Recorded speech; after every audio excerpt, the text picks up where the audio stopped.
नमस्कार मंडळी.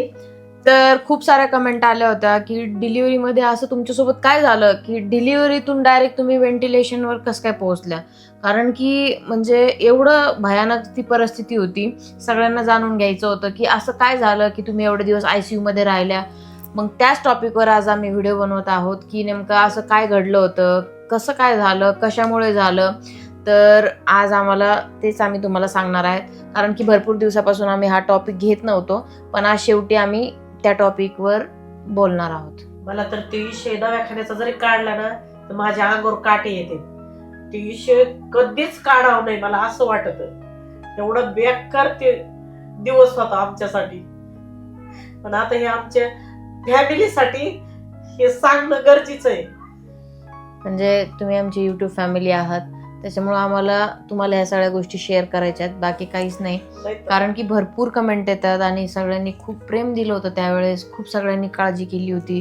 म्हणजे इव्हन खूप साऱ्या बायका, लेडीज, तुम्ही लोक आणि म्हणजे सगळेजण भरपूर म्हणजे कमेंटमध्ये समजत होतं की सगळे किती मनापासून म्हणजे काही तर रडत होते, खूप काही काळजी घेतली. तर त्याच्यामुळे आम्हाला तुम्हाला ह्या सगळ्या गोष्टी शेअर करायच्या. आणि मी पण जेव्हा कमेंट्स वाचायचो ना तर मी बोलायचो आई संग, हा विषय काढला मम्मी सोबत की आपल्याला असं असं व्हिडिओ बनवायचा आहे, सांगायचं आहे. तर मम्मी तर बिलकुल तयार नव्हती. त्या सगळ्या ज्या गोष्टी घडल्या ना आमच्यासोबत त्या परत रिकॉल करायला आणि परत त्या आठवणींमध्ये आणायला मम्मी तर बिलकुल तयार नव्हती. पण आता तरी पण तो व्हिडिओ असं एक यूट्यूब फॅमिलीला एक आमचं एक रिस्पॉन्सिबिलिटी आहे सगळं सांगणं, म्हणून त्यासाठी आता आज आम्ही हा व्हिडिओ बनवत आहे, ज्यामध्ये आम्ही तुम्हाला डिटेलमध्ये सगळ्या गोष्टी सांगू, स्टार्टिंगपासून काय झालं, कसं झालं. एक फक्त डिलिव्हरीच्या सिच्युएशनवरून ती डायरेक्टली रेश्मा व्हेंटिलेटरवर कसं काय गेली. व्हेंटिलेटर म्हणजे एक असं लास्टची स्टेप असते, ते तुम्हाला ते पुढे डिटेलमध्ये कळलं. आता तुम्हाला असं वाटत असेल की माझ्या काही चुकींमुळं अशा काही गोष्टी घडल्या, पण नाही. प्रेग्नेन्सीमध्ये मी तुम्हाला सांगते, मी रोज व्यायाम करायचे, रोज एक्सरसाइज करायचे, नित्य नियम. कधीच मी एक्सरसाइजला कंटाळा केला नाही. हो की नाही आत्या? बसत नव्हती गपची. हे कर ते कर मी बसवीत नव्हते. झाडून काढ, धुणं पीळ, वाळाय घाल, सगळं तिच्याकडून करून घेत होते. ती व्यायाम पण करायची. तरी मी म्हणायचे अगं वाकू नको, एवढं पोट घेऊ.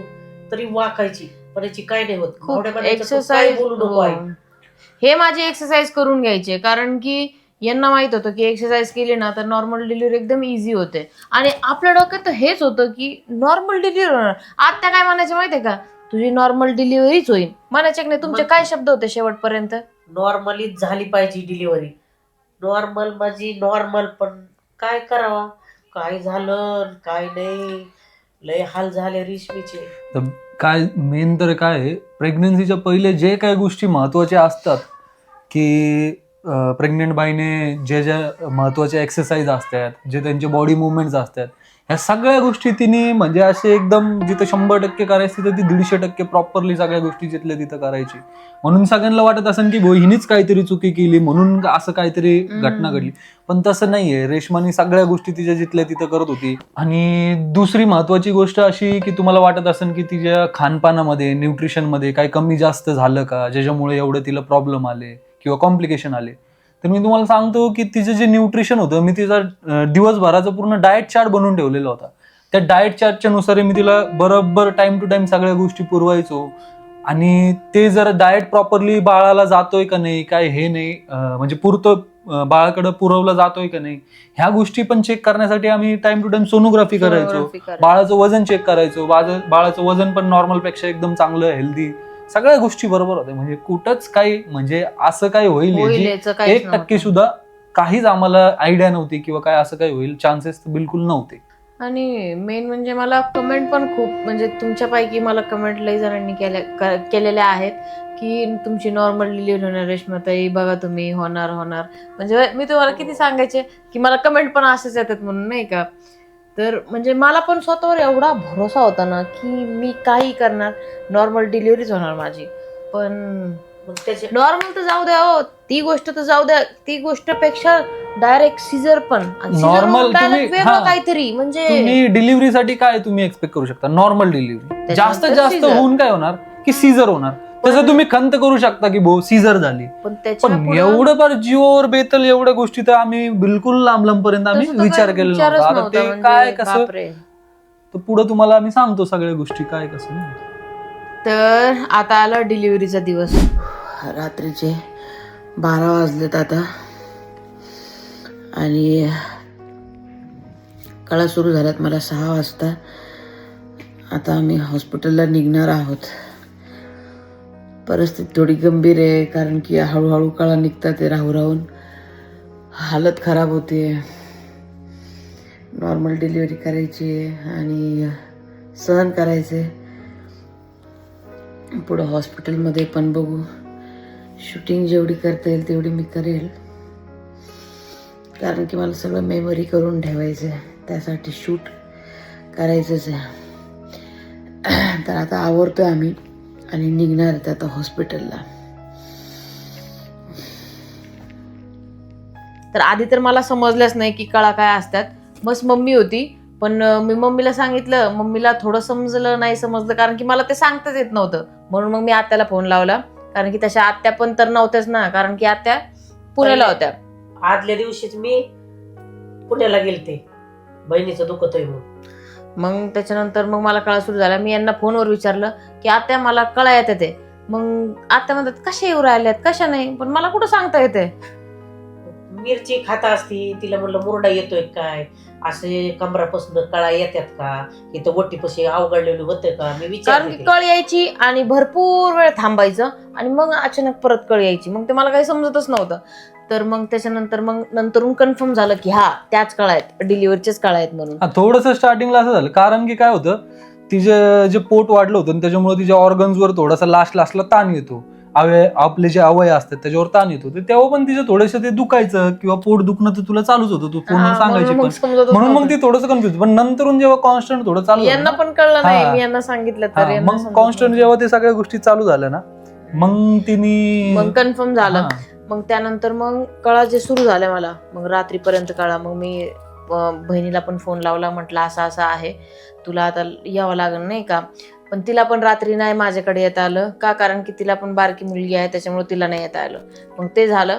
मग त्याच्यानंतर मग मला अजून थोडंसं टेन्शन यायला लागलं. म्हटलं यार आता रात्रीचीच डिलिव्हरी होणार आहे. दिवसा झाली असती तर जरा निवांत झाली असती. म्हटलं चला. तर मग कळा सुरू झाल्या. मी डॉक्टरांना फोन लावला. म्हटलं कन्फर्म आहे म्हटलं नाही का कळा आहेत. तर मग मॅडमनी सांगितलं चालते बोले तू ये बोले 10-11 वाजता ये बोले नाही का आपण ॲडमिट होऊन जा. तर मग तरी मग हे आले रात्रीचे.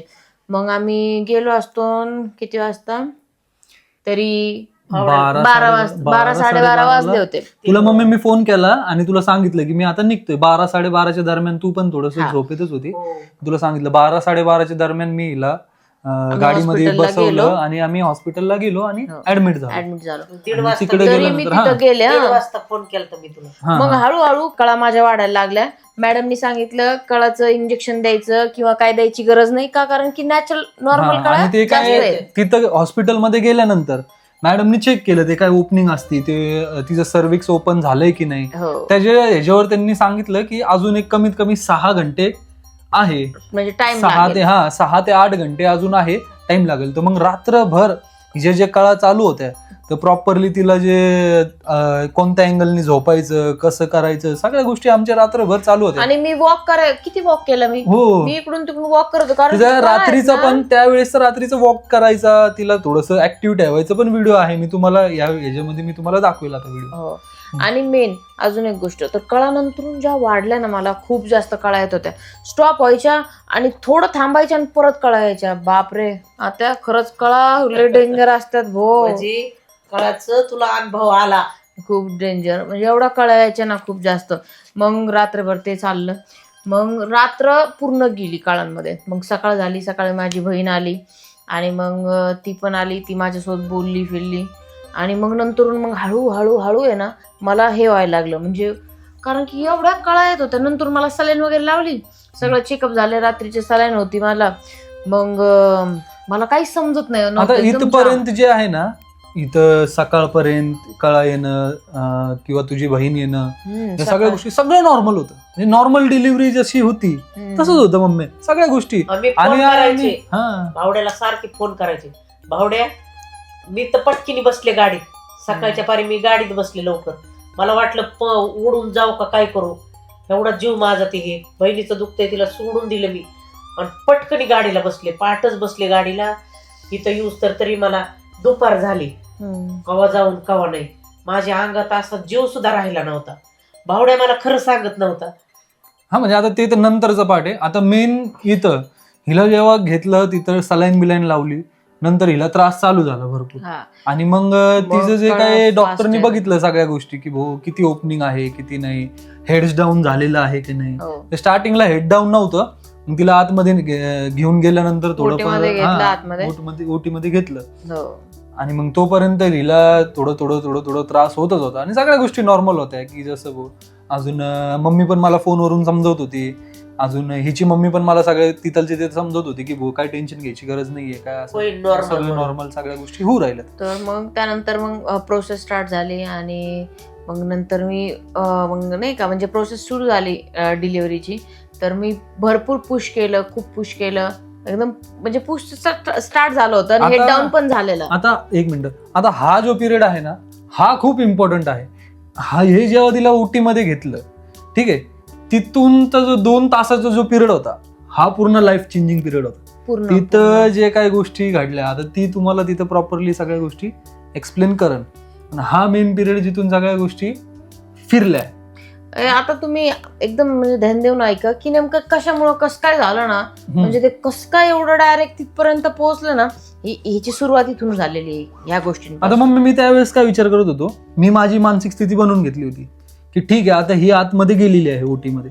हा, आणि मी तुझ्या संग पण बोललो नाही किंवा काय नाही. माझी मानसिक स्थिती ही होती की नॉर्मल तर होईलच ही. दुसरी गोष्ट जास्तीत जास्त सीझर झालं तर सीझर पण मान्य आहे. आता आपलं जेवढं काम होतं आपण इथपर्यंत सगळं केलं, तिचं जेवढं काम होतं तिने पण 100%च्या वरती सगळ्या गोष्टी केल्या. ह्याच्या पुढे जे काय होईल ते आता देवाचं आहे, देवाचं मान्य, आपल्याला त्या हिशोबाने आपण केलं होतं आणि इथून पुढे काय होईल ते आपली तयारी होती. पण एवढं असं एक तर काय होतं नॉर्मल डिलिव्हरी किंवा सीझर, हा ठीक आहे असं एवढं, पण झाल्या अशा काही गोष्टी ते आता खतरनाक. आता आला मेन टाइम, म्हणजेच मला ऑपरेशन थिएटर मध्ये घेतलं. मग जे मला असं टेन्शन आलं ना, म्हणजे विचार करून की आता काय होईल आणि काय नाही. माझ्या कळा एवढ्या भयानक चालू होता ना, म्हणजे खरंच काय कळा असतात. आता माझी पहिली डिलिव्हरी, मला त्या गोष्टींचा काही एक्सपिरियन्स नव्हता, काहीच नव्हतं. आधी सगळ्यांना विचारायचे कशा असतात कळा, मम्मी सांगायच्या किंवा मग आत्या सांगायच्या किंवा मग माझी बहीण सांगायची की कळा आल्यावरती समजतं, म्हणजे ज्यावेळेस तुझ्यावर बोले बितन ना त्यावेळेस तुला कळन की कळा काय असतात. आणि आता त्यावेळेस मला समजलं की काय असतात कळा. खरंच म्हणजे सगळं आठवतं, मागचं पुढचं, मोठे मोठे देव आठवतात, काय काय आठवतं ना. म्हणजे त्यालाच म्हणत येत नाही का, जन्मलं बाळ नाही तर आईच्या जीवाचा काळ असतो.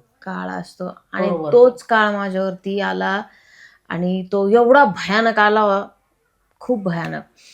तर मग मला आतमध्ये त्यावेळेस घेतलं आणि त्या काळा मी सहन करत होते. मग हे आतमध्ये आले आणि यांनी मला म्हणजे खूप व्यवस्थित समजून सांगितलं की कसं ब्रीथ करायचं है ना. आता डिलिव्हरीच्या दिवसाच्या पहिलेच मी सगळ्या गोष्टी बघून ठेवलेल्या होत्या की ब्रीदिंग पॅटर्न काय असतो काय नाही, या सगळ्या गोष्टी आणि मी तिला सांगून पण ट्रेन पण करून ठेवलं. पण आता तिची पहिलीच डिलिव्हरी, आता ती जसं जसं ओरडायची तसं मला पण एकदम आतून असं व्हायचं की काय करून काय नाही असं व्हायचं. पण मी जास्त दाखवत नव्हतो कोणाला. एवढ्या जोरात ओरडत होते ना की पूर्ण आवाज सगळीकडे, सगळ्यांना बाहेर आवाज येत होता. मला नंतर म्हणजे सगळे सांगत होते माझा आवाज इथपर्यंत बाहेर सगळीकडे येत होता. आणि मग मला काही राहवलं नाही आणि मग मी डॉक्टरांना म्हणलं मला आतमध्ये तिच्या संग एकदा बोलू द्या. आणि मग ते बोलल्यानंतरच ती थोडंफार मला तरी बरं वाटन आणि तिला पण थोडंफार काय माझ्याकडून जर काय धीर भेटलं तर चांगलं. मग डॉक्टर राजी झाले आणि मग मी आतमध्ये गेलो आणि हिला थोडंसं बोललो, हिच्याशी हिला समजवलं ही काहीच नाही कोणत्याच स्थितीमध्ये नाही, पण तरी माझा आवाज ऐकून थोडस 20% मला रिस्पॉन्स द्यायची ती. हो असं आणि हिच्या खूप कळा चालू असे एकदम नाही का, खूप एकदम जोराने हिच्या कळा चालू सगळं, म्हणजे प्रोसेस तिथपर्यंत सगळं नीट होतं. मग यांनी मला सांगितलं की ब्रीथ कर, अशा ब्रीथ कर, असं सोड नाही का. मग मी त्या प्रोसेसमध्ये परत हे फोकस करत होते, ब्रीथ करायचे सोडायचे ते थोडंसं नाही का. आणि तुम्ही पण मला त्याआधी सांगितलंच होतं की सगळ्या गोष्टी आपल्या धीर धरण्यावर असतात. हा, दम धरला तर सगळं काय होतं. हा, त्यासाठी मला सगळं हिला सांगितलं होतं आधीच मी की दम धर, आणि जेवढं दुखत आहे तेवढं सैन कर. मग सैन केलं तरच त्यात मग फायदा आहे. मी त्यावेळेस ना ह्या सगळ्या गोष्टी माझ्या डोक्यात फिरायच्या नाही का, की मला त्या गोष्टी करायच्यात. आणि त्यावेळेस बायकांमध्ये खरंच एक वेगळीच पॉवर असते, की बायका एवढ्या मोठ्या गोष्टी सहन करतात ना, की म्हणजे कोणीच हे गोष्टी समजू शकत नाही. ज्यांच्यावर बीतली आहे ना त्यांनाच माहिती. त्यांनाच माहित असतं की खरंच ह्या गोष्टी दुखणं काय काय आहे असतं, काय असतात कळा, आणि काय असते डिलिव्हरी खरंच. म्हणजे जास्त तर असं वडिलांनी बहुतेक हसबंड लोकांनी नसन बघितलं जवळून, पण मी खूप जवळून बघितलं की आई होणं काय असतं. आणि माणसांनी आणि खरंच खूप आतमध्ये म्हणजे ऑपरेशन थिएटर मध्ये माणसाने गेलं पाहिजे आणि ह्या गोष्टी बघितल्या पाहिजेत. आणि जे काही गोष्टी म्हणजे जी आई एक फेस करते, जे काही गोष्टी ते एका हसबंडनी पण बघितल्या पाहिजे, ही माझी खरंच इच्छा होती. म्हणून मी आतमध्ये गेलो आणि तिला धीर पण दिला, सगळ्या गोष्टी जवळून बघितल्या. आणि ते बघितल्यानंतर माझ्यामध्ये जे काही ट्रान्सफॉर्मेशन झालं ते मी सांगू नाही शकत, की भाऊ एक आई बनणं किती खतरनाक गोष्ट असते, किती वेदना सहन करून करावं लागतं. एक मुलगी म्हणा किंवा कोणी म्हणा, एक जी लेडीज असते ती कशी आई बनते हे मी बघितलं. आणि तीच गोष्ट मला पण एक आपल्या समाजापर्यंत पाठवायची होती, पोचवायची होती.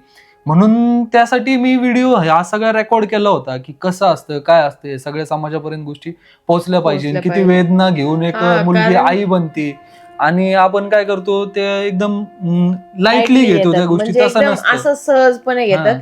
पण काय आहे माहितीये का, भरपूर जणांच्या कमेंट आल्या की एवढ्या सगळ्या परिस्थिती बोले, एवढे तुमच्यावरती एवढं संकट आलेलं आणि अशी सिच्युएशन तुम्ही व्हिडिओ काढताय आणि असं केलं. पण ह्या सगळ्या गोष्टी सगळ्यांपर्यंत पोहोचल्या पाहिजे, त्यासाठी पण ह्या गोष्टी आहेत. त्याच्यातून लोकांनी काहीतरी शिकलं पाहिजेत आणि लेडीजची रिस्पेक्ट केली पाहिजे, की बाई ह्या कशातून बाहेर येतात. आता आपण कोणत्या मोठ्या हसबंड गोष्टीतून? लोकांचं काय एवढं म्हणजे बायोलॉजिकली काय एवढा रोल नाहीये. ते जे काही गोष्टी मी फील केल्या ना, खरंच हसबंड लोकांनी ह्या संघ अशा टायमाला संघ थांबलं पाहिजे, धीर दिला पाहिजे. हे काय जे आपण बोलतो ना की नाही का हे लाईफच आहे मुलीच्या म्हणजे जीवनात या गोष्टी आहे, त्याला नॉर्मलाइज नॉर्मल जे घेतात करतो नाही का, आपण हे तर काय बायकांचं नसतं. कामच आहे. किंवा तसं नसतं. लय खतरनाक गोष्ट असते आई बनणं, हे मी माझ्या डोळ्यांनी बघितलं. आणि तिच्यासाठी आणि एक समाजातल्या प्रत्येक आईसाठी, लेडीसाठी जे माझा दृष्टिकोन बदललाय ते मी सांगू नाही शकत. म्हणून एक तुमच्या लय जणांनी कमेंट केलं की तुम्ही काय एवढं नाही का मम्मी, लय जण बोलले की तुम्ही काय एवढं सगळ्या गोष्टी दाखवल्या डिटेलमध्ये. मला हेच एकदा स्वतःला पण अनुभवायचं होतं आणि लोकांना पण सगळ्या समाजापर्यंत दाखवायचं होतं की भाऊ काय असतंय, की त्याच्याहून एक 2%, 5% जरी सगळ्यांना प्रबोधन झालं, सगळ्यांना तरी चांगलं, उलट चांगली तरी गोष्ट आहे चांगलीच गोष्ट आहे. आमच्याकडून. भावड्या तिच्यापाशी गेला आतमध्ये, तिला धीर दिला. उलट माणसांनी बायकांना धीर दिला ना आताच्या काळाला उलट चांगलंय. आमच्या टायमाला डिलिव्हरीच्या टायमाला माणसं घरात असले ना बाहेर सासा काढायच्या की जा बाहेर डिलिव्हरी व्हायला लागली. आणि जेव्हा लेकराचा आवाज येईल तेव्हा माणसांच्या कानावर आलं ना झाली डिलिव्हरी, झाली डिलिव्हरी, तवर कुणी काय बघायला येत नव्हतं त्या टायमाला. अशी होती पहिली डिलिव्हरी. आता उलट पोरं जातात, बायकोपाशी उभा राहतात, डोक्यावर हात फिरवतात. उलट चांगलंय आताच्या काळाला हे. त्या धीर गोष्टी दिलं. खूप गरजेच्या आहेत गरजेचं बायकांसाठी, आहे. तर खूप गरजेच्या आहेत. हो. तर मग त्यानंतर मग हे आले, धीर दिला, सगळ्या गोष्टी झाल्या. मी तसं पुश करायला लागले आणि त्या पद्धतीने मी थोडंसं स्वतःला प्रिपेअर केलं आणि मला खूप बरं वाटलं हे ज्यावेळेस येऊन गेले. खूप बरं वाटलं म्हणजे मी सांगू नाही शकत. आणि मग त्यानंतर मग मॅडम आल्या आणि मॅडम प्रोसेस स्टार्ट झाली. त्यांनी चेक वगैरे केलं. मॅडम म्हटल्या आता डोकं वगैरे दिसतंय. आम्हाला पण सांगितलं की एक 10 ते 15 मिनिटात आता डिलिव्हरी होणार, बाळाचं डोकं पण खाली आलंय, सगळ्या गोष्टी. आम्ही सगळे खुश होतो. आणि त्यातल्या त्यात सांगितलं की नॉर्मल डिलिव्हरीला घेतलं, एक 10 ते 15 मिनिटात आता डिलिव्हरी होऊन जाईल नाही का मम्मी. मी पण लय खुश होतो. लिटरली सगळ्यांनी कपडे बिपडे घेऊन सगळे बाळा होते हातात घेऊन सगळे थांबलेले होते ह्या सगळ्या गोष्टी. आणि आमचं पण एकदम असं एकदम जॉयफुल सगळं काय सगळ्या गोष्टी झाल्या, एकदम सगळे खुश होते. आणि त्याच्यानंतर मग आता तू सांग आतमध्ये काय घडलं असं की. मग त्याच्यानंतर मेन म्हणजे मग मी पुश करत होते. मी खूप थकून गेले होते, कारण की मला भरपूर कळा झाल्या, भरपूर कळा मी सहन करत होते. आणि शेवटच्या कळा आहेत ना एवढ्या आल्या ना की म्हणजे मी पूर्ण थकून गेले होते, एकदमच थकून गेले. आणि मेन म्हणजे हेड डाऊन पण पूर्ण झालं होतं आणि एकदम नॉर्मल डिलिव्हरीचा टाइम आला होता, कारण की मला कट पण दिले होते खाली, तर डिलिव्हरी होणारच होती. पण मेन मी एवढी थकले की डायरेक्टली मग मी धीरच सोडला डायरेक्ट. म्हणजे पूर्ण माझे हातपाय गळून गेले. आणि मग आता आणि मग त्यानंतर मॅडम आल्या बाहेर. ही भरपूर थकून गेली होती आणि मग बाळाचं फक्त डोकं थोडंसं बाहेर आलेलं होतं. बाळाचं म्हणजे पूर्ण असं नॉर्मल डिलिव्हरीचे चान्सेस त्यावेळेस थोडे कमी झाले. मग मॅडम आल्या बाहेर. मॅडमनी जसंच आम्हाला सांगितलं की आता सीझर करायची टाइम आलेला आहे, सीझर करावं लागेल. त्यावेळेस मी थोडंसं टेन्शनमध्ये आलो, कारण की हिला खाली पण तिथं कट दिले होते आणि त्यानंतर वरती पण फाडणार. ते ऐकूनच माझे हातपाय गळले होते. अरे बापरे म्हटलं, आता हिला किती पुढे जाऊन किती त्रास होईल किंवा काय, ह्या सगळ्या गोष्टी. त्यावेळेस मी खूप असं एकदम एन्झायटी फील झाली. पण मग नंतरून काय ते मॅडम जसे बोलले ना की सीझर करावं लागेल, लगेच आम्ही डिसिजन घेतलं, ठीक आहे तुम्ही जसं म्हणता तसं सीझरला घेऊन जा. मग त्यानंतर मॅडमने हिला सीझरसाठी म्हणजे त्यांची जी काही प्रोसेस असते मम्मी ती चालू केली त्यांनी. हा, आणि तोवर मग हिला मला तर माहीतच नाहीये मेन म्हणजे की माझं सीझर, मला सीझर करणार आहेत माझं म्हणून. कारण की माझ्या काळा एवढ्या ह्या होत्या आणि मी त्या गोष्टींमध्ये एवढं आतमध्ये घुसले होते ना की मला कसलंच भान नव्हतं. म्हणजे सीझर मला कधी झालंय ना हे मी तुम्हाला सांगते, म्हणजे कधी झालंय मला माहीतच नव्हतं. मला थेट नंतर कळलं, केव्हा ज्यावेळेस ICU मधून माझे डोळे खुलले होते ICU मध्ये, त्यावेळेस मला कळलं की माझं सीझर झालंय. म्हणजे मेनली तर बरं का मम्मी, झालं असं होतं की ही जेव्हा थकून जेव्हा ही हे झाली, एकदमच अशी बेशुद्ध पडल्यासारखी झाली, मग त्यावेळेस त्यांनी डिसिजन घेतलं सीझर करायचं.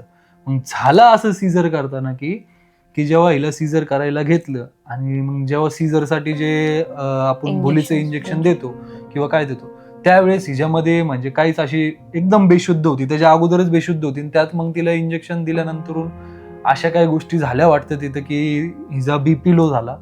आणि BP लो झाल्यानंतर मग मेन सगळ्या गोष्टींचं जे कारण होतं ते ह्या पॉइंटला असं झालं की जेव्हा तिचा BP लो झाला मम्मी, जेव्हा तिचा BP एकदम खाली गेला तेव्हा तिने उलटी केली. आता हे हिला काहीच माहिती नाही, ही पूर्ण बेशुद्ध. आणि ही बेशुद्ध असल्यामुळे, हिच्यामध्ये काही जीव नसल्यामुळे ती जी उलटी होती ती उलटी बाहेरच नाही आली.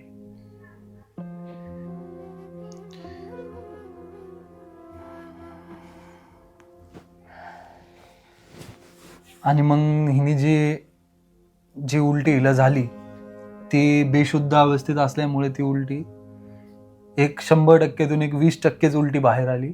आणि बाकीची जी उलटी होती ती तिच्या लंग्समध्ये गेली. आणि त्याला एक टर्म बोलतात ऍस्पिरेट करणं, ऍस्पिरेशन होणं. तर ती जी उलटी होती तिने केलेली, तिच्यामध्ये काही जीव नसल्यामुळेच थोडीशी बाहेर आली आणि बाकीची पूर्ण तिच्या लंग्समध्ये गेल्यामुळं मग हिचं सॅच्युरेशन पूर्ण पडलं.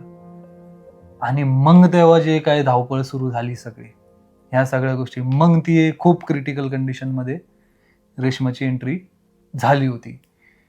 त्यावेळेस मग बाळाला तर त्यांनी सीझर केलं, बाळ तर बाहेर आलं होतं, बाळ तर चला हेल्दी होतं. आणि त्यातल्या त्यात बाळाला पण आपण नॉर्मल डिलिव्हरीसाठी जे आपण अटेम्प्ट केलं होतं त्यात बाळ पण थोडंसं थकलेलं होतं.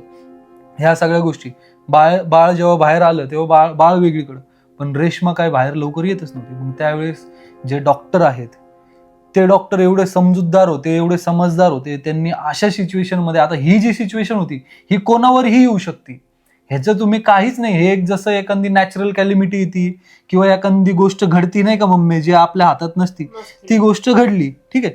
ह्या सिच्युएशन मध्ये खरा डॉक्टर कळून येतो की तो कसा हँडल करतो, काय गोष्टी तो मॅनेज करतो, सगळ्या गोष्टी. हे जेव्हा गोष्ट घडली मग डॉक्टरांनी हालचाल रपारप एकदम फास्ट मध्ये सगळ्या गोष्टी चालू केल्या. मग हिला तिथं त्यांनी वेंटीवर, जिथं टेम्पररी वेंटी प्रत्येक हॉस्पिटल, आता तिथं आपलं जे डिलिव्हरीचं जे OT असतं तिथं तर वेंटी नसतं, पण तिथं नॉर्मलवालं वेंटी असतं तिथं. मग तिला तिथं त्यांनी व्हेंटिलेशनवर घेतलं आणि ती जी उलटी होती ही तिच्या पूर्ण फुफ्फुसामध्ये गेली होती. 70% तरी फुफ्फुसामध्ये पूर्ण उलटी गेली. आणि मग तिचं सॅच्युरेशन पडलं. तिथून मग जेव्हा डॉक्टरांनी तिला व्हेंटिलेशन दिलं, मग त्यावेळेस त्यांनी लगेच ताबडतोब डिसिजन घेतलं की इथून तिला दुसऱ्या एक चांगल्या हॉस्पिटलमध्ये म्हणजे सायदीपमध्ये तिला हलवायचं. आणि मग तिथून मग आम्ही पण असं जास्त, आम्हाला तर काही कळलंच नाही, त्यांनी आम्हाला पण जास्त पॅनिक होऊ नाही दिलं. त्यांनी आम्हाला पण खूप एकदम आमचे जे इमोशन्स आहे खूप चांगल्यापणे मॅनेज केले आणि आम्हाला समजवलं की थोडंसं असं थोडेफार कॉम्प्लिकेशन आले आहे तर आपल्याला ह्या गोष्टी करावं लागेल. तर आम्ही मग तिला तिथून घेतलं आणि जी कार्डियाक ॲम्ब्युलन्स असती ती स्पेशली बोलून घेतली होती. ज्यामध्ये की वेंटीची सगळी काही सुविधा असते तिथं मग जाऊन हिला आम्ही ॲम्ब्युलन्समध्ये घेतलं. ॲम्ब्युलन्समधून मग आम्ही आलो दुसऱ्या मोठ्या दवाखान्यात आल्यावर मग तिथं तिला ICU मध्ये घेतलं. आणि ICU मध्ये आल्यावर मेन जे लंग्सचे जे डॉक्टर होते, ह्या ज्या म्हणजे एक टर्म असते निमोनिया म्हणून, लंग्स जेव्हा तुमचे थोडेफार काम करायचे इकडं तिकडं होतात, ते निमोनिया टाईपचंच एक टर्म होती. तर त्या टर्ममध्ये रेश्माचं जे काय सिच्युएशन होती ती गेलेली होती. मग त्याचे जे स्पेशल डॉक्टर होते त्यांना फोन लावला गेला आणि मग तोपर्यंत हिला सगळं वेंटी तिथलच्या लोकांनी खूप एकदम एक नंबर दवाखाना, तिला एकदम 10च मिनिटात सगळ्या गोष्टी जिथल्या तिथं करून घेतल्या. आणि मग डॉक्टर आले, एक अर्ध्या तासात डॉक्टर आले. डॉक्टर पण लांब होते, एका फोनवर ते आले. मग त्यांनी तिच्या सगळ्या गोष्टी अॅनलाइज केल्या की लंग्सची सिच्युएशन काय आहे. आणि तोपर्यंत ही बेशुद्ध, हिला काहीच माहिती नाही. हिला फक्त तेवढंच की मी डिलिव्हरी OT मध्ये आहे आणि हे. आणि मग जे काही लंग्स तिचे जेवढे काही खराब नाही बोलू शकत, जेवढे काही उलटी गेली होती, जेवढे काही त्याला हानी झाली होती, हे डॉक्टरांनी जेव्हा बघायला चालू केलं त्यावेळेस त्या जेवढे काही गोष्टी त्यांनी चेक केल्या त्याचे रिझल्ट खूप भयंकर होते. म्हणजे मी तुम्हाला खरंच सांगू नाही शकत, एक्सप्लेन नाही करू शकत. त्यावेळेस ते रिझल्ट असे होते की जेव्हा मी हिच्याकडे बघायचो आणि जेव्हा वेंटीवर घेतलं, मला एवढं तर कळायचं की वेंटीवर फक्त लास्ट स्टेजला घेतात, ठीक आहे. पण मी कोणाला सांगणार ते फक्त मलाच माहिती, ठीक आहे ना. मी घरच्यांना कोणाला सांगू शकत, सगळे पॅनिक होतील. म्हणून मी काय केलं ना, मम्मी तुला मी काय जास्त सांगितलं ना, हिच्या मम्मीला काय जास्त सांगितलं, सगळ्यांना बाहेरच थांबवलं होतं आणि मी सगळं. आणि मग जेव्हा ते डॉक्टर आले, डॉक्टरांनी सगळ्या गोष्टी बघितल्या, सगळ्या अॅनलाइज केल्या. जेव्हा त्यांनी मला त्या सगळ्या गोष्टी एक्सप्लेन केल्या की किती हिच्या जीवाला धोका आहे, किती नाही, त्यावेळेस मी लिटरली माझे पाय असे जागेवर म्हणजे काय सांगू, मी असे शेक करायचे मम्मी पूर्ण असे. पण मी तुम्हाला धीर द्यावा म्हणून स्वतःला एकदम असं बांधून पकडून चलत होतो. डॉक्टरांनी लिटरली सांगितलं होतं की चान्सेस असतात पेशंटचे, म्हणजे किती % पेशंटचे वाचायचे चान्सेस. डॉक्टरांनी सांगितलं होतं 95% जे चान्सेस नाही, आणि जे काही 5% आहे ते पण आपल्याला ट्राय करायचं आहे. आणि ते ट्राय केल्यानंतर आपण बघू किती वाचती की नाही. हे जेव्हा डॉक्टरांनी मला सांगितलं, इथं कोणच नव्हतं, मी एकटाच होतो. हे जेव्हा मला डॉक्टरांनी सांगितलं तेव्हा माझ्या पायाखालची जमीन पूर्ण हादरून गेलेली होती. ही गोष्ट त्यांनी बिलकुल घरामध्ये कोणाला सांगितलं नव्हतं. आम्ही विचारायचं पण सांगत नव्हतं. दोघं तिघं असे थांबलेले असले, मी बारीक कान लावून ऐकायची, लगेच गप्प पडायची. नवा जन्म झाला तुझा. आता सिच्युएशन अशी होती की एकीकडं बाळ, मुलगा झाला, ह्या सगळ्या गोष्टी ह्या तर डोक्यातून सगळ्या माझ्या तर गेलेल्याच होत्या. आणि सेकंड थिंग अशी की बाळ झालं, जी खुशी असती ना ती तर एकदम लांब पर्यंत. जेव्हा 95% मी ऐकलं, मला माहिती होतं हिच्या जीवाला धोका झालेला आहे, वेंटीवर आहे, पण जेव्हा 95% हा आकडा मी ऐकला तेव्हा माझ्या पायाखालची जमीन गेली. मला दुसरं काहीच सुचत नव्हतं. आणि ह्यांना मी कसं, जर ह्यांचं मी सगळ्या गोष्टी ह्यांना सांगितल्या किंवा शेअर केल्या किंवा माझ्याकडून राहवलं नाही, मी ह्यांना बोललो, माझ्या पोटात त्या गोष्टी राहिल्या नाही, मी ते दुःख एकटंच जर मी घेऊन चालतोय, माझ्याकडून ते झेपलं नाही गेले, ह्यांना सांगितलं, तर ते बाळाचं काय होईल. त्या बाळाला काही नाही व्हावं किंवा हे सगळ्या गोष्टी त्याच्यावर काही प्रॉब्लेम नाही यावा म्हणून मी ह्यांना या गोष्टी काही सांगितल्या नाही.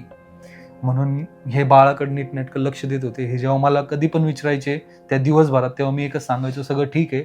एक ह्यांना 6 तासाचा मी स्पॅन सांगायचो. थोडंसं तिला एक उलटी राहिलेली आहे, ते काढायसाठी फक्त वेंटी लावलेलं आहे, बाकी वेंटी यांना जे दुसऱ्या पर्पजसाठी लावलेलं होते ते मी सांगतच नव्हतो म्हणायचं, फक्त ते काढायसाठी लावलेलं आहे. तर हे थोडंसं त्या हिशोबाने धीरामध्ये होते, धीर होता यांना की भाऊ चल ठीक आहे झालं एक.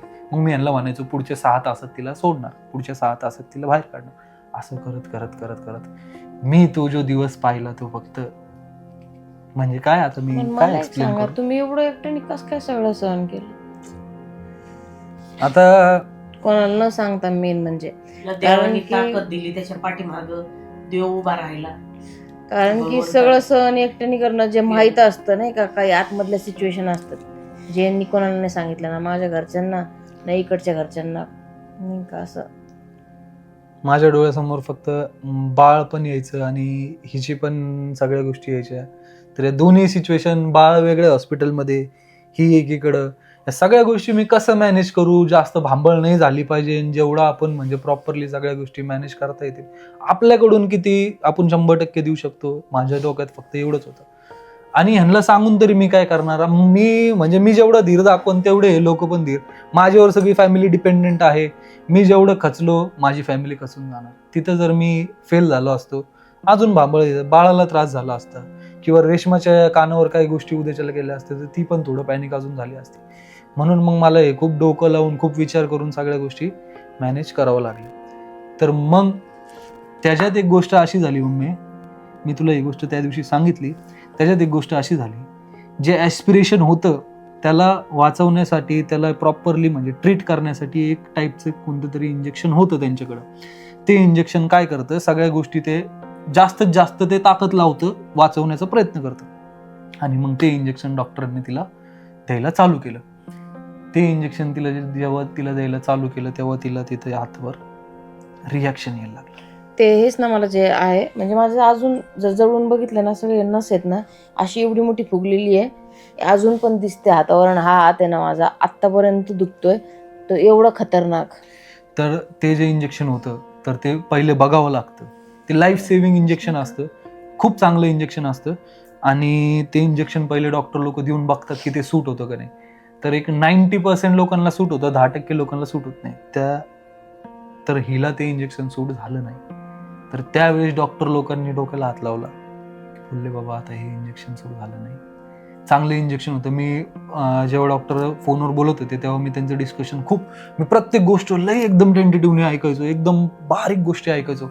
तर मग मी डॉक्टर जेव्हा बोलत होते तेव्हा त्यांच्यामध्ये डिस्कशन, अरे चांगलं इंजेक्शन होतं, ते सूट झालं पाहिजे नव्हतं, आपलं खूप कामाचं इंजेक्शन होतं, ते झालं नाही, आता आपल्याला त्याच्यापेक्षा कमी पॉवरचं इंजेक्शन ज्याचे चान्सेस कमी असतात ते यूज करावं लागेल.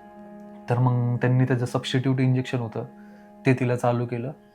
आणि त्याच्यात अजून एक गोष्ट अशी झाली, चला ठीक आहे ते, आणि सेंट्रल लाईन जी असती ही पेशंटला मी दाखवली लास्ट स्टेजवरती जे इथून देतात ना, एकदम लास्ट स्टेजवरती जेव्हा पेशंट जातो तेव्हा ती सेंट्रल लाईनचं ते जे सलाईन जे त्याच्या थ्रू इंजेक्शन देतात ते देतात. जेव्हा हिला सेंट्रल लाईन द्यायला चालू केली मग तर माझं एकदम, मी खरंच सांगतो काय आता मी काय सांगू, मी पूर्ण घामाने भिजलं पूर्ण मी म्हणजे खाली म्हणजे पूर्ण भिजलो होतो, वरती पूर्ण भिजलो होतो. मला म्हणजे माझे बघून मला लोक असे, मी असं फिरत होतो येण्यासारखं हॉस्पिटलमध्ये, मला लोक बघत होते चालताना फिरताना, काय मला असे आजूबाजूचे येऊन धीर द्यायचे थोडंफार की बाबा नको. आणि हे मी एकटाच सगळ्या गोष्टी फेस करतोय किंवा काय.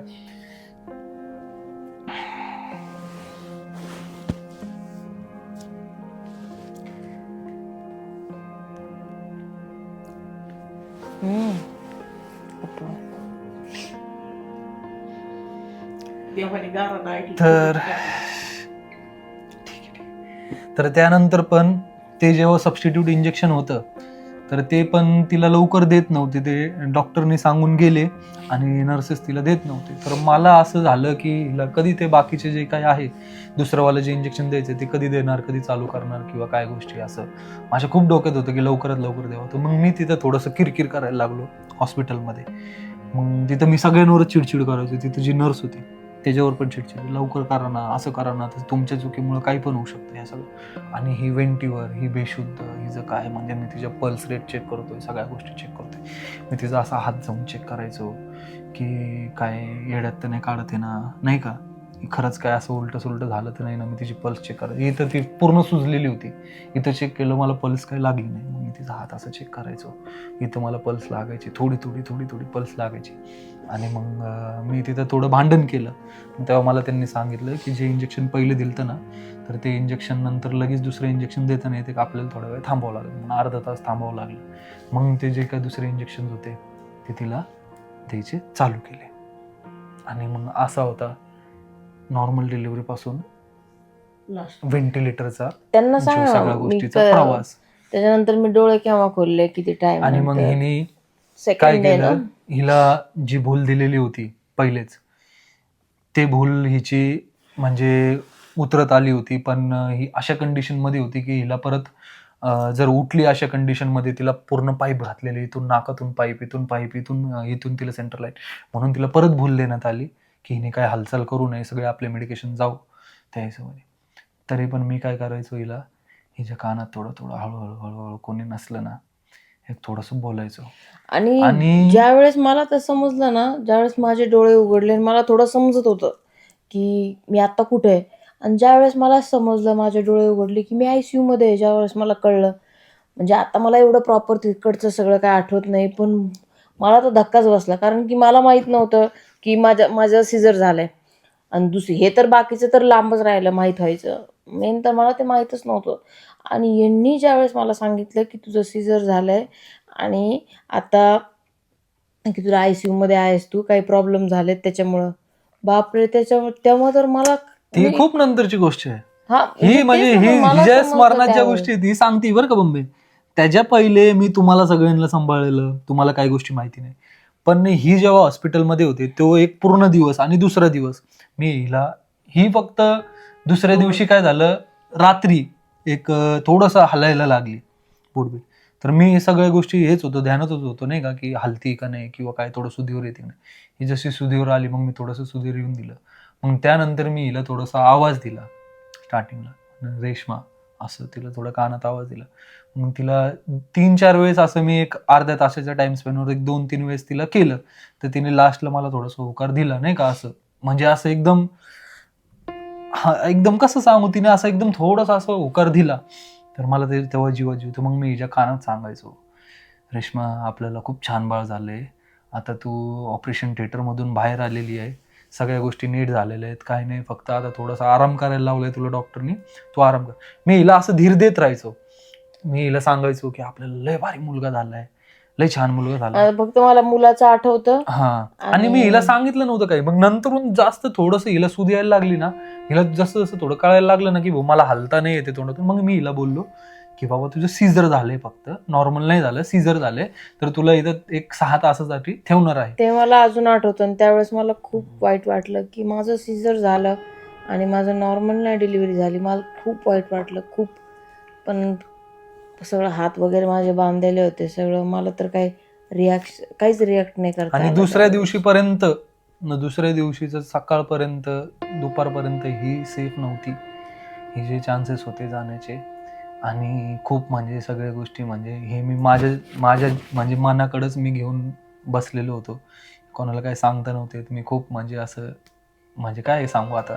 आणि त्याच्यात मग दुसऱ्या दिवशीपर्यंत मग तिला जसं जसं मी बोलायला लागलो किंवा काय, तर ती थोडं थोडं सुदीवर आली. तर दुसऱ्या दिवशी संध्याकाळी 2 दिवस झाल्यानंतर दुसऱ्या दिवशी संध्याकाळी जेव्हा तू नीट नाटकं थोडं सुदीवर आली, आणि सुदीवर आल्यानंतर हिने सगळ्या गोष्टी नीट नाटकं रिस्पॉन्ड केल्या, तेव्हा जाऊन ती अजून एक 20% 30% थोडं सेफ झाली. आणि मग तेव्हा थोडा जीवात जीव आला. आणि मग मी तिच्या संग तेव्हा बोलायला थोडं थोडं चालू केलं. तर ही होकार द्यायची मला, असं फक्त डोळे थोडेसे चालू असायचे आणि होकार द्यायची.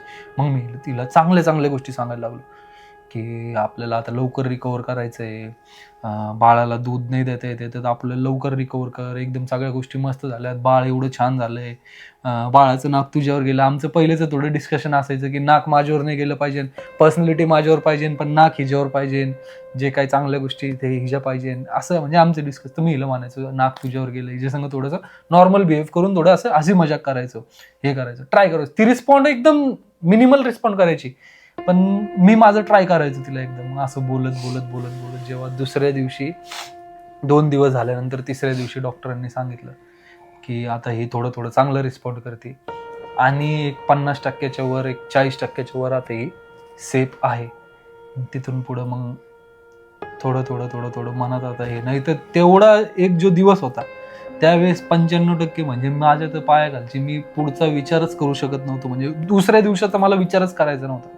मी दुसऱ्या दिवसाचा विचार म्हणलं की मला काहीतरी वेगळं आठवायचं, की असं वाटायचं की मी कुठंतरी काय सांगू आता, म्हणजे मला असं वाटायचं की भाऊ आपण काहीतरी वेगळ्या जागेवर आहे, दुसऱ्या दिवस असा काही बघायला भेटतो का, बाळ एकीकडं, सगळ्या गोष्टी एकीकडं, असं खूप असं म्हणजे कोणावर दुश्मनावर पण अशी वेळ नाही यावी. पण डॉक्टर लोक खूप चांगले देवाला भेटले. एवढी इन्वित होते, देवा पांडुरंगा माझ्या रेशमीला सुखात हाली उठू दे, एवढा जीव तिच्याकडे लागला होता. भावड्या तर क्षणभर पण अंग टाकून असं झोपला नाही, तिच्या उशालाच बसून राहिला. भावड्याला फोन केला का, अगं काळजी नको करू तू, हे बोलती, आणि ती बोलत नव्हती. शुद्धीवर नव्हती तरी म्हणायचे बोलती ती हो बोलती, हळूच बोलती. काही असं ना सगळ्या गोष्टी खूप झाल्या, कशा झाल्या तर चांगल्या झाल्या, वाईट झाल्या, पण तर एक सगळ्या साधी एक गोष्टीतून बाहेर निघलो. डिलिव्हरी पासून ते एक 95% ती गेलेली रेश्मा. आणि त्याच्यात मग मोबाईल जरी असा हातात घेतला कोणाला फोन लावायला किंवा काय गोष्टी बघायला, तर मोबाईल हातात घेतला का आठवायचं की हिचा व्हिडिओ, हिचा चेहरा समोर यायचा आणि तो चेहरा लोकांना हसवणारी, सगळ्यांना हे करणारी, आणि तो चेहरा डोळ्यासमोर यायचा आणि ही अशी नाकात पाईप, तोंडात पाईप, व्हेंटिलेटरवर बेशुद्ध पडलेली, मग असं सगळ्या गोष्टी अशा म्हणजे हे व्हायचं नाही का. तर ते दिवस खूप. आणि दुसरी गोष्ट अशी की डॉक्टर लोक खूप म्हणजे खूप चांगले लाभले. सगळ्यांनी टाइम टू टाइम जे काही डिसिजन घ्यायचे होते ते घेतले. आणि अशा काही गोष्टींमधून रेश्माला म्हणजे जेवढं सगळ्यांनी 100% दिलं पाहिजे, सगळ्यांनी 100% देऊन तिला आपलं जेवढं काही होतं त्यांनी त्यांचं कर्तव्य केलं. आणि मग त्यांनी पण आशीर्वाद दिला, त्यांचा आशीर्वाद तिच्या पाठीशी राहिला. आणि दुसरी गोष्ट अशी की लय बहुतेक लोक काय बोलले की बाबा तुम्ही व्हिडिओ का शूट करताय अशा ह्याच्यामध्ये, कारण की यांना काय माहितीच नव्हतं ना की जो म्हणजे व्हिडिओ शूट करतो आमचा, त्यांना कसं काय सांगू मी एवढी क्रिटिकल सिच्युएशन. त्यांना वाटतं की 6 तासानंतर नेणार आहे, म्हणून म्हणले की हे व्हिडिओ आपण काढून ठेवू, आपल्याला लोकांना सगळ्यांना सांगायचं व्हिडिओ काढून, म्हणून ते व्हिडिओ थोडेफार शॉर्ट्स घेतले. नंतर मग डिटेलमध्ये मला पण हे झालं, तर मग मी हे केलं. स्टार्टिंगला तर मी कोणाला सांगितलंच नव्हतं अशी गोष्ट. मग 1-2 दिवस कसे गेले, 3 दिवस कसे गेले, मग थोडं तिची रिकव्हरी होत गेली. मग मेन गोष्ट तिची जी इच्छाशक्ती होती बाळाला बघण्याची, बाळाकडे जी ओढ होती तिची, त्या शक्तीमुळे ती खरं म्हणलं तर वाचली, नाहीतर ती वाचली नसती. कारण की मेंटली तिने जे काही गोष्टी दाखवल्या, जे मी तिच्या कानात सांगायचो आपलं बाळ लय भारी आहे किंवा काय, तर ते जे ऐकून ती एक जे नॉर्मल माणूस जे रिकव्हर करतात त्याच्यापेक्षा ही दुपटीने रिकव्हर करायला लागली. अशा गोष्टी घडल्या.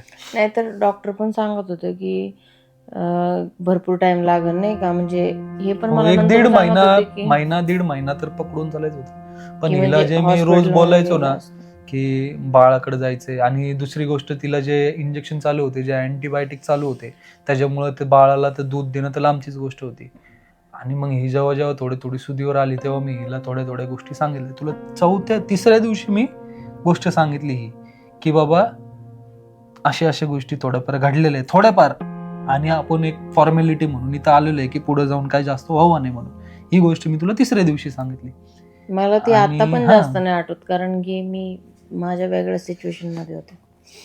आणि मग त्यानंतरून हिला जसं धीर दिला की बाळाकडे जायचंय, बाळाला दूध द्यायचंय, लवकर रिकवर हो सगळ्या गोष्टी, मग ही थोडं रिकव्हरी त्या बाळाच्या ओढीने करायला लागली.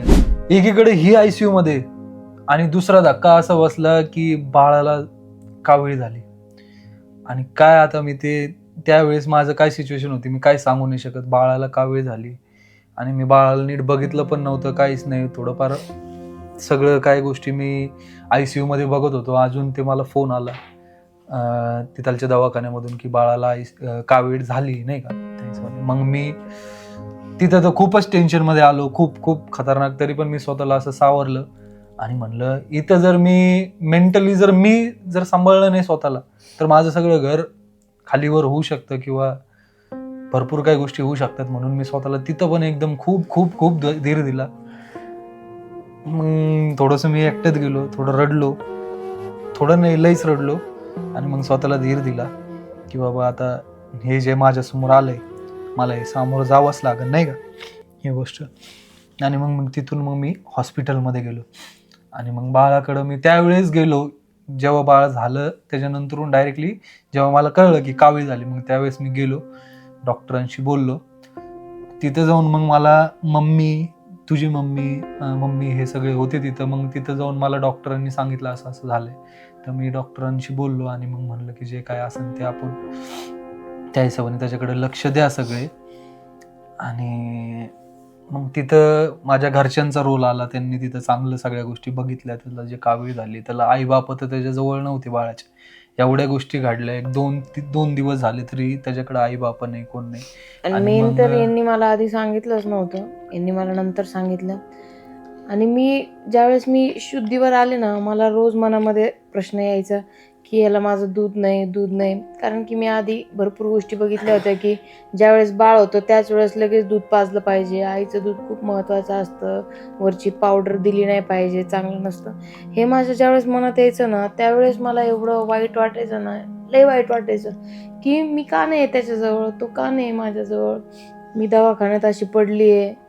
मला लय म्हणजे लय वाईट वाटायचं त्या गोष्टीचं. सरळ झालं.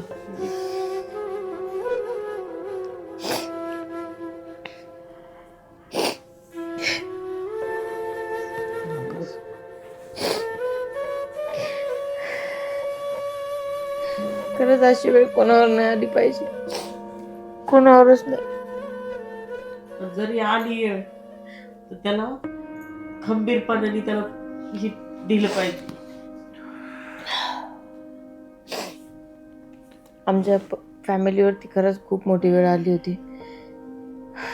असंच म्हणत नाहीत पुनर्जन्म, खरंच पुनर्जन्म होतो माणसांचा, बायकांचा.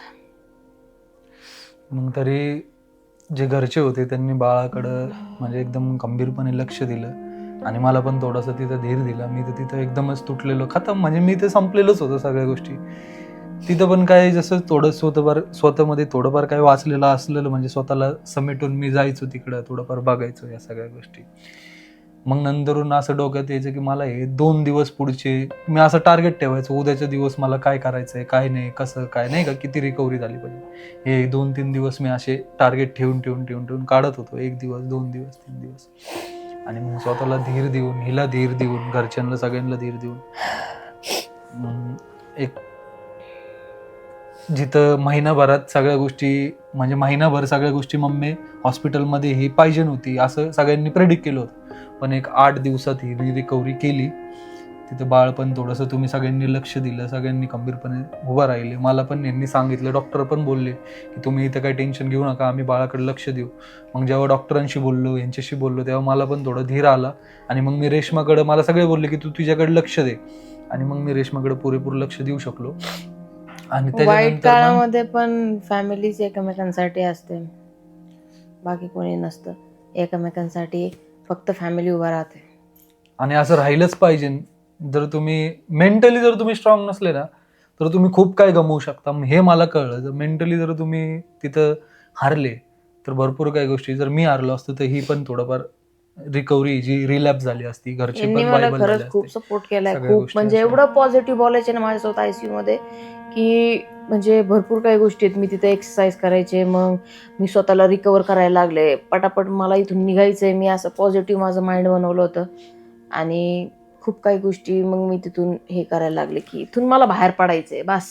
जिथं नॉर्मल माणसाला जिथं जास्त वेळ लागतो ना रिकव्हरीला, तिथं त्या रिकव्हरी टाइम पेक्षा एक अर्ध्या टाइम मध्ये रेश्मानी खूप लवकर रिकव्हर केलं. ते फक्त बाळाच्या ह्याच्यामुळे, ते आईमध्येच ताकद असते ती ती मी त्यावेळेस बघितली. जी आईची जी ओढ असती बाळासाठी, ती तिने त्यावेळेस मी माझ्या डोळ्याने बघितली, ते तिने दाखवून दिलं. आणि मग त्याच्यानंतर एक टाइम असा होता की मी विचार करत होतो की रेश्माने म्हणजे एक आई बनण्याचं जे तिने आम्ही जे डिसिजन घेतलं होतं, आणि मग एक आई स्वतःच्या बाळाला न बघताच उद्याच्याला काय असं जाईल की काय, असं माझ्या डोक्यामध्ये होतं.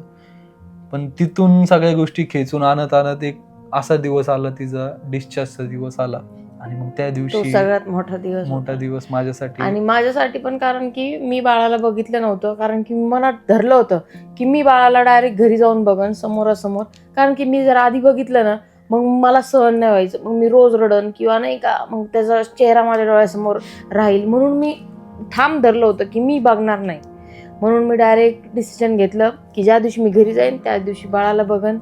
आणि मग तो दिवस होता की आता ज्या दिवशी घरी आणलं आणि मी माझ्या डोळ्यांनी बाळाला बघितलं. म्हणजे एक टाइम असा होता, मी स्वप्न बघत होतो की असं घडू शकतं का, की माझी बायको माझ्या लेकराला परत बघल की नाही, असं मला वाटत होतं. पण तिथून आता तो दिवस आला की रेश्मा बाळाला भेटली. आणि मग ते दिवस असं सगळ्या फॅमिलीला असं वाटलं की आम्ही आनंद झाला. काहीतरी लय मोठी गोष्ट जिंकून आलो असं वाटलं. आणि ते जे म्हणजे एक हॅपीनेस होती सगळ्यांमध्ये, ते आम्ही डिस्कस म्हणजे असं एक्सप्लेन नाही करू शकत. तर मग अशा पद्धतीने एकदम सगळं व्यवस्थित झालं आणि मी नीट झाले, घरी आले. आणि तुमचा पण याच्यामध्ये खूप मोठा हात आहे, कारण की तुम्ही सगळ्यांनी प्रार्थना केल्या होत्या, खूप सगळ्यांनी कमेंट केल्या होत्या. तुमचा पण मला खूप सपोर्ट होता. खूप एवढ्या कमेंट नंतर मी वाचल्या ना की माझ्या डोळ्यात पाणी यायचं. अजून पण कमेंट वाचल्या ना त्या व्हिडिओच्या, तर अजून डोळ्यात पाणी येतं. तुमचं सर्वांचा तिच्या पाठीशी आशीर्वाद होता. ते पण सगळं ते भाग्य होतं तिचं. तुम्ही सर्वांनी तिला आशीर्वाद दिला, सगळ्यांनी सपोर्ट केलं सपोर्ट केला. आणि असा सपोर्ट कायम राहू द्या. आणि असंच आता परत आम्ही हशी खुशी हशी-खुशीने सगळे तुम्हाला परत हसवीत जाऊ.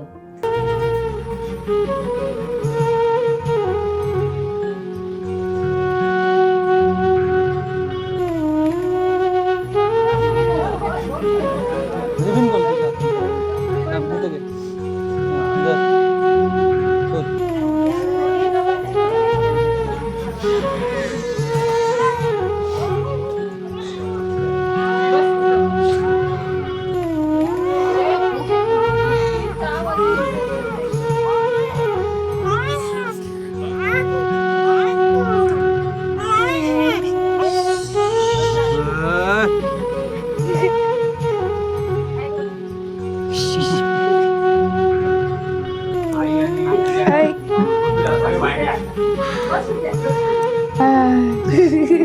भुकी लागली थोडे दिवस नाही.